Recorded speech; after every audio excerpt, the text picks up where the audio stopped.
happy Friday and happy Valentine's Day. I hope everyone is enjoying their day and has some wonderful plans for this evening. Want to take off by starting to thank those of you that had the opportunity to stop by Ziggy's Coffee yesterday for my I Love You a Latte event, where I and Portia Knoll were at Ziggy's Coffee buying anybody that came in between 8 and 10 a cup of coffee. Certainly it was nice to see some of you out, nice to say hello and certainly connect with you and buy you a coffee, as I am so appreciative for your business and support. So thank you. On that same note, last Friday, we had the art walk supporting my son as the local artist. And thank you for those of you that had the opportunity to trudge out in a snowstorm. I forgive all of you that didn't come, as the snow certainly put a damper on things. But we had a great event. It was wonderful to see some folks. And again, thank you for coming out and supporting my son and his artwork. So much appreciated on that end. So this week I posted a few things in reference to Colorado. Number 2, best place to retire.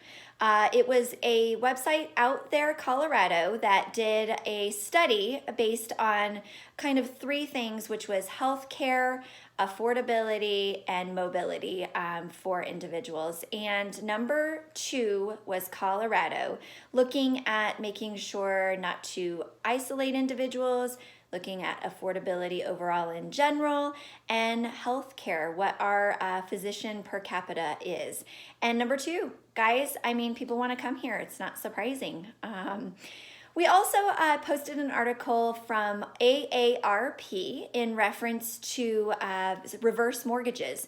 I kind of was leading in with the podcast, 80027, Inside the 80027 podcast, that I did this week, that I posted up yesterday about reverse mortgages with Portia Knoll.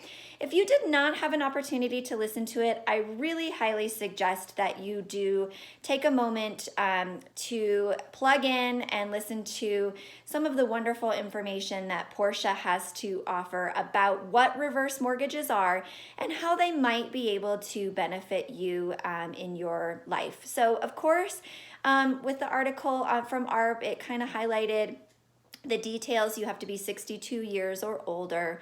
You do have to own your home. It does have to be your primary residence, and a few other, stipulations. Also, the article did highlight a few maybe negatives, that sometimes it can be expensive overall in general.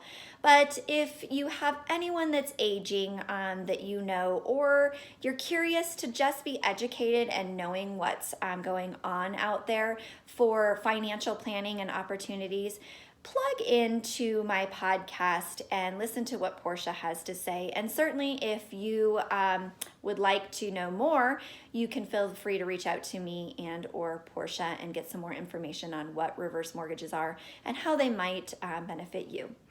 I also posted up for fun, as we are with Valentine's Day this week, is Americans are breaking up with their homes less frequently. Really interesting. It's always been the 7-year itch. If we're talking about marriage, we're talking about home transfership and ownership of how often folks move. It's about a 7-year mark. Well, 2019, we hit an average of 8.21 years, which means people are just staying in their homes longer. In the 50s and 60s, we saw about 20% of the population moving every year. That's a lot.